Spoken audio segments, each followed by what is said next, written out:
Guys, so there hasn't been too much progress on my account this week, so I wanted to bring you a different video. There were some pretty big announcements the other day. RuneFest happened. So one of the biggest things is DragonSlayer 2, and they actually made a dev blog for it. So I imagine it's going to be one of the first things that they do out of all the things that they announced. So I just kind of wanted to go through this dev blog really quickly. It's there for you to read. So if you've already read it, you don't have to go through this video, but I know there are a lot of people that don't like to sit and read stuff. So this dev blog is actually pretty lengthy and goes into all the rewards and that type of stuff pretty thoroughly. So as you can probably guess, this builds off of DragonSlayer 1. So DragonSlayer 2 is set to be a GrandMaster quest with some of the highest requirements of all quests. So for me, personally, I'm hoping that they put some really high requirements on it. I'd love to see a really high requirement quest. I'd love to see 80 and 90 requirements. Maybe put in a little 85 agility requirement, no boosts, maybe 80 rune crafting, 99 Slayer. I'm sure all you guys would be pretty mad at that, but yeah, personally, I would love to see, seriously, I would love to see some high requirements, a lot higher than what we have right now. Although this is going to take a lot of time, so of course Jagex is going to balance it to where they think a lot of people will be able to do it. If they put on a 90 rune crafting requirement, there's only going to be a small portion of the community that actually get to play the content. So I'm sure, while I want them to put really high requirements on, and it does say that they will be high, I'm sure they're going to be high for the casual player, so probably close to like Monkey Madness 2, but I'll keep hoping that they put some actual real high requirements on it. So, and of course, there is going to be poll questions for each thing. So the first poll question is if they add the quest itself at all, so it doesn't even count the rewards right now other than the quest point reward. The first question is simply if they should add the quest at all. So next up we have the Myths Guild, so the new highest tier guild. So here they included a little map here, so if you know the RuneScape map, this is down where like Red Chins are at, the Feldup Hills. Up north of where the guild is at is where you do chompy bird hunting, and then further north is Castle Wars. So this is a very southern end of the map, south of Castle Wars. So the guild is this little new section to the west. They'll also put like a new dock. And similarly with all of the champions, hero, legends quests, you actually, I guess not all of them, but with the Legends Guild you can access that with a certain amount of quest points. Champions Guild, you can access that with a certain amount of quest points without finishing the quest. So that's kind of the same here. You can access the lobby with 200 quest points, although you don't get full access to the guild unless you have actually completed the quest. So they're aiming for this place to be a pretty high caliber place. They go through some stuff it's going to include, which is tons of stuff. It's going to have a bank, the bank deposit box and pole booth, an armory containing a shopkeeper and an anvil, a kitchen with a range and a sink, garden with 4 magic trees, mining area, 4 addy rocks, 2 runite rocks. If the quest has some high requirements, those 2 runite spots may be a pretty good spot if you have a alt with really high stats that can actually do this quest, because there shouldn't really be any bots here, shouldn't really be too many alts because not too many people have alts with really high stats. So those could be pretty interesting for me. There's an altar, there is a fountain that you can use to recharge skills necklace, combat bracelet, and amulets of glory. Then there will be a portal chamber with teleports to Champions Guild and the Legends Guild, a dungeon with selection of green, blue, red, and black dragons, including baby. So that could be pretty interesting. The armory will have some dragon equipment, so nothing too interesting there, except for the dragon metal shard, which will be used to create the dragon kite shield and plate body if those pass their polls. So I'll get to the dragon plate body and kite shield later on. Next up is the mythical ring, and the ring basically teleports you to the Myths Guild. It sounds like it is unlimited teleports, and if lost, it can be reclaimed from the Guildmaster. So there's a question for that. Should that ring be included? That could potentially be pretty overpowered if it teleports you close to a bank, because it is unlimited charges. So that should be something that we should think about moving forward, is how close it is to the bank. If it is really close to the bank, that devalues the crafting cape and makes dueling rings much less useful. So personally, I would vote yes for everything so far, including the ring, as long as the teleport places you not too close to the bank. So next up is superior anti-fire potions. So a new potion, it will take 92 herblore to create. You also have to complete the quest to make them. You don't need to complete the quest to use them. So to make them, you will be using anti-fire potions with crushed superior dragon bones. I'll go over those bones later on, but basically they are a drop off of a new dragon that we're going to be getting from the quest. So they should be pretty expensive because they will also be the best bone in the game for experience. So these potions will be expensive. Their ability is that they will give you complete protection from dragon fire, so you don't have to use a shield anymore. So that could be pretty powerful for KBD. You can just go in there with a twisted bow, AFK, and completely destroy it. You can already use 2H weapons on KBD by using a shield, switching to your weapon, switching back to your shield when it uses its attack. So it doesn't really exactly make it any... It doesn't make it so you get any more DPS than you could already get at dragons, but it makes it a lot less annoying. You don't have to sit and switch back and forth anymore. So it is kind of powerful, but at the same time, not really powerful. It's more of a quality of life, makes it so it's not so annoying. And there will be a big cost to these potions. They're going to be really expensive, probably around 10 to 20k per dose.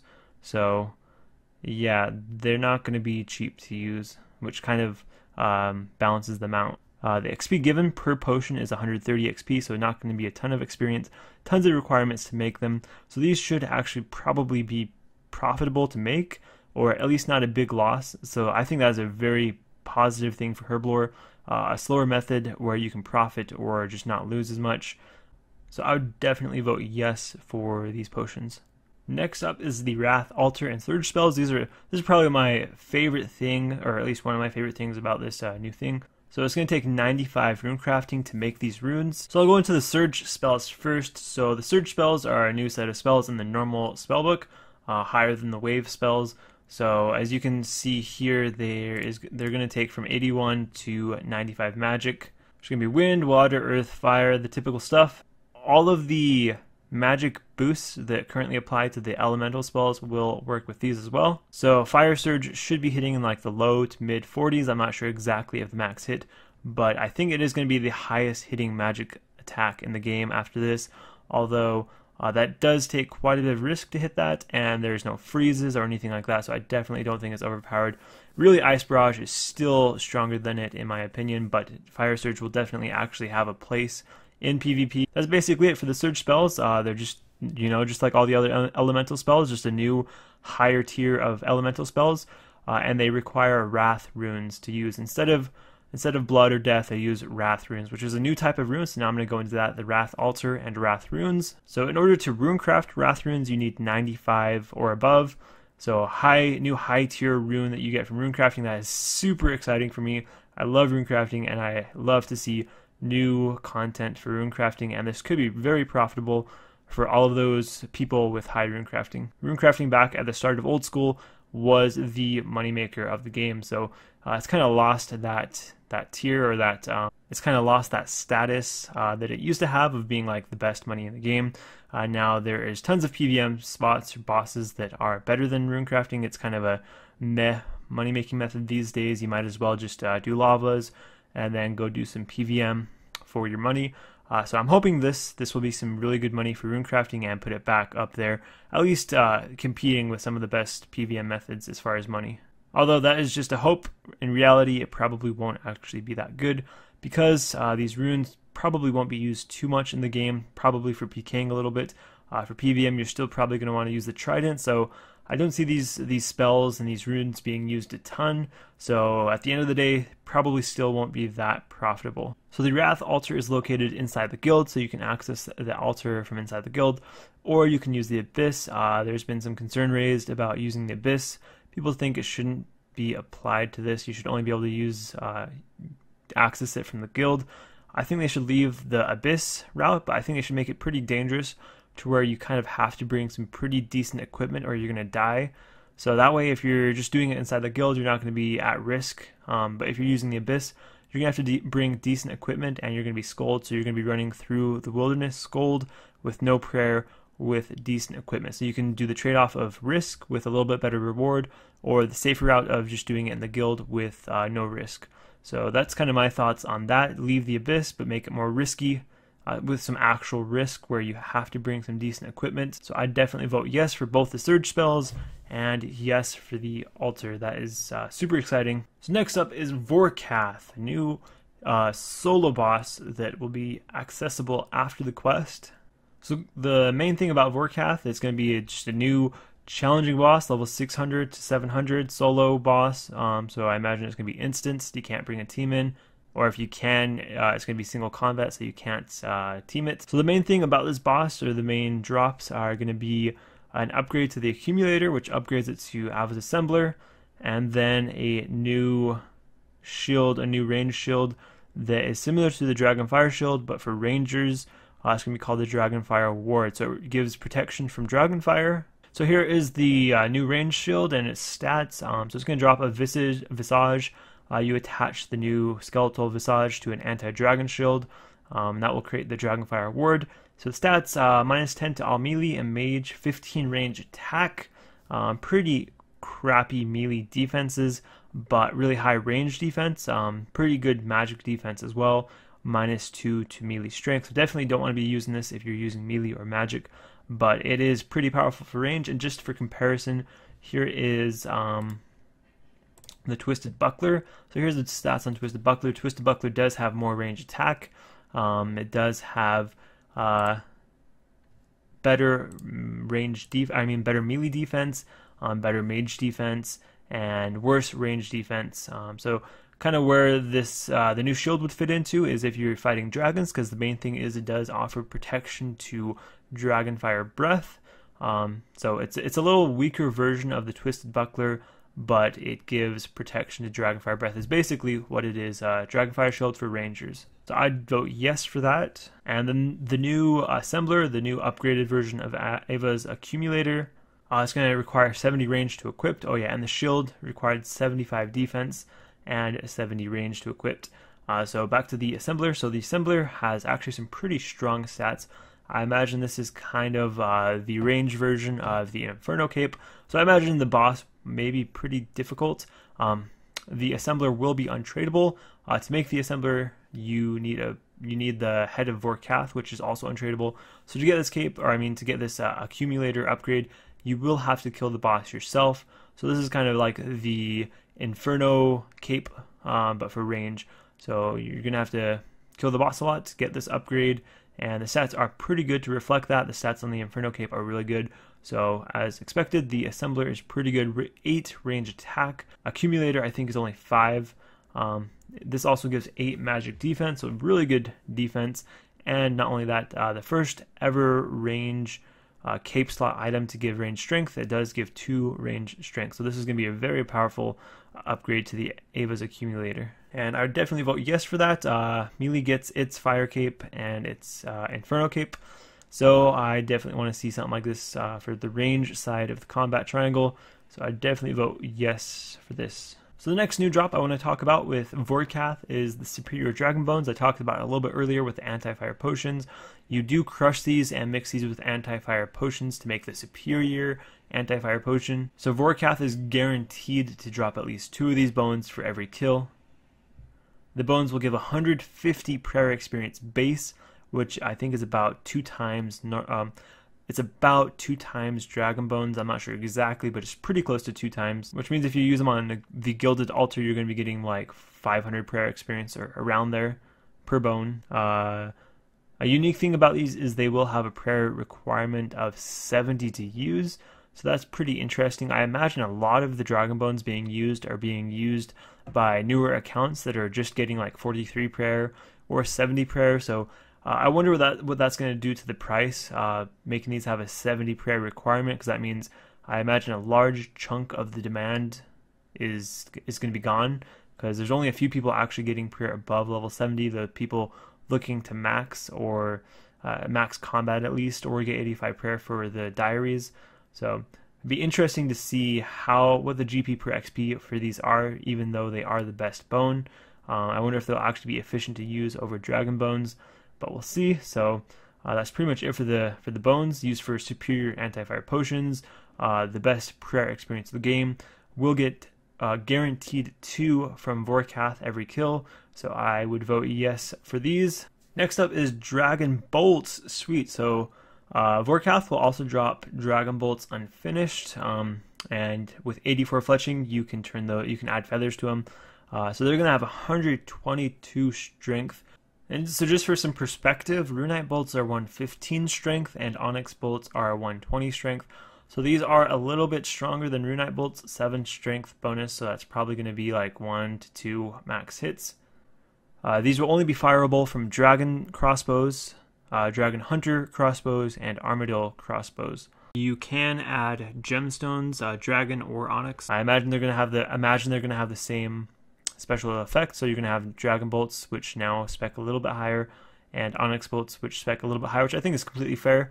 With the Void nerf, even with these upgraded bolts, I'm pretty sure they're going to still hit lower than what you used to be able to hit with Void and Dragon Bolts E. I think you used to be able to hit like 70. With this, you probably will be able to hit like mid 60s, maybe high 60s. I'm not exactly sure, but definitely not very overpowered. Just kind of brings crossbow back into the picture because the crossbow it's pretty weak. It's very underpowered versus the blowpipe and twisted bow. So this kind of just puts crossbow a little bit higher than where it was at. Maybe brings it into the picture for some stuff. But yeah, that is the new bolts. I imagine they'll be very useful for PKing, and yeah, that's pretty much it. I would vote yes. On to the next thing. Wrath Talisman, just a little thing on that. You use that to access the Wrath Altar if you're using the guild method, not using the Abyss. So just like other talismans, you use it to access the altar. So you'll get that from the new dragons. One idea I had for the Wrath Talisman is that you always lose it on death. You can't protect it, and you have to bring it with you to craft the runes. So that means if you're in the Abyss and also when you drop it or when you die, someone PKs you, when they get the Wrath Talisman, it turns into coins. So, or maybe not coins because we don't want to have a bunch of coins coming in, but it turns into something that is valuable that isn't a Wrath Talisman, which means we have Wrath Talismans going out of the game, make them a pretty rare drop. So that means that they are going to be worth quite a bit. So that would fix the problem of bringing risk while runecrafting in the Abyss. Just you have to bring one of those to runecraft the runes. You always lose it if you die. If a PKer gets it, it turns into something else, so they're leaving the game. That fixes that right there. If you're crafting in the guild, of course, you're not going to die. So, or at least you're not as likely to die as if a PKer attacks you. So the next question talks about Vorkath dropping a moderate amount of Wrath runes. I'm opposed to this. I think we need to have some sort of rune where the only way to get it is from rune crafting. I think this is a perfect opportunity for that. So personally, I think the only way you should be able to get these runes is from rune crafting them. We already have two. I don't like killing Zora, getting magic logs, killing Zora, getting a bunch of skilling supplies. Same with killing other stuff and getting skilling supplies. Personally, I want to see some sort of rune where the only way you can get it is from rune crafting and is an actual useful rune. So I would love to see these. The only way you can obtain them is from rune crafting, so I would definitely vote no for this, or at the very least make it so Vorkath drops very little amount of the rune instead of a moderate amount as this says. So I'd vote no. I think the only way you should get them is from rune crafting. Next up is the Dragon Bone Necklace, which it restores prayer points when you bury bones. When you equip it, it will reduce your prayer points by 50%, so you can't just put it on, bury some bones, take it off, put it back on when you bury some more bones, because you're going to be getting your prayer points cut in half every time you equipped it. So you definitely want to just keep it on if you're going to use it. I personally see this thing as kind of dead content and kind of a RuneScape 3 copy. I'm pretty sure they made something like this in RuneScape 3. I haven't played RuneScape 3 since EOC came out, but I'm pretty sure they made something like this. And I just don't really see it having a place in old school. I see it being kind of dead content. It requires 80 prayer to use. I just don't see it having much of a place. Or maybe there is some niche use somewhere in the game where it actually could be overpowered. But yeah, I think this is just kind of, it just doesn't really feel very old schoolish. So I would vote no. So along with Vorkath, there are going to be some new monsters to kill. So there will be Addy dragons and Runite dragons. Sweet. So continuation of the metal dragons. So we have bronze, iron, steel, mithril, and now we have Addy and Rune if these pass. I'd definitely vote yes to including both Addy and Runite dragons. They will both drop superior dragon bones, guaranteed every kill. So I definitely vote yes for them dropping those. The new metal dragons will also drop the dragon bolts, which Vorkath also drops, so I'd vote yes for that. And then the big thing, they will drop new dragon limbs, which will be used to create the new dragon crossbow, which is going to be, here's the stats for it right here. So dragon crossbow, 94 range attack. It's going to be sitting in between rune and the dragon hunter crossbow. So it's going to be a little bit worse than the dragon hunter crossbow. So be a little bit better than Rune Knight crossbow, 4 range attack better, so it's kind of dead content, I think. Other than the spec is actually pretty useful. The spec will hit in a 3x3 area, so that could potentially be pretty powerful. If you're using bolts that can spec 70s, Dragon Bolts spec, I don't think they can actually spec 70, but the point is, if you can hit like 60 in a, I don't think we have any multi-hitting spell or weapon that can hit really high. Highest is Barrage, which can hit like high 30s in PvP situations. So this would be pretty interesting to be able to hit a 3x3 square with 50, 60s. So I guess that's kind of where most dragon equipment gets its uses from the special attack. So I guess it's not dead content. It does have its uses. So it's an interesting drop from the new metal dragons, which will give them a reason to kill them. So that is pretty much it. Oh yeah, there are some questions to ask if they should drop Wrath Talisman, Wrath Runes. Once again, I think they should drop the Talisman. I don't agree with them dropping the runes.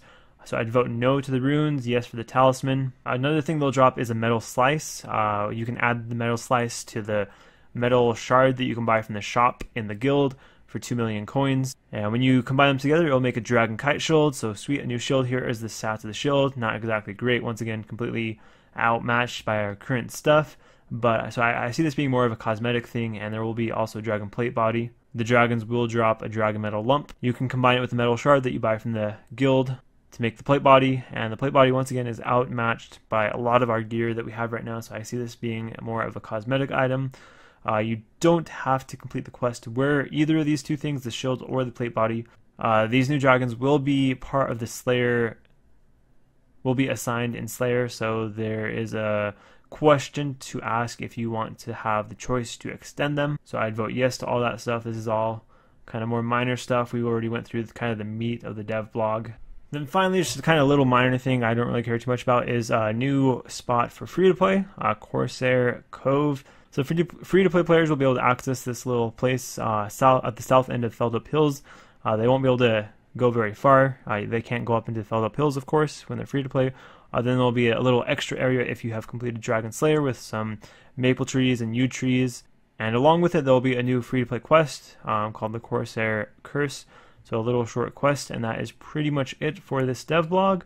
So tons of new content. I hope all of it passes. Besides, I want to see the runes only obtainable through rune crafting, but other than that, lots of new content that seems pretty interesting. I definitely want to see this put into the game. I want to play this quest. Yeah, if you guys want to discuss this or kind of put your opinions out there, you can head over to Reddit. I know there's a thread on this, or like a post with tons of comments so far. People discussing this, saying what they want to see, saying what they disagree with, all that type of stuff. So yeah, you can go over there and talk to a bunch of other people about what your thoughts of this are. But yeah, that is pretty much it. So thank you all for watching, and see you in the next video.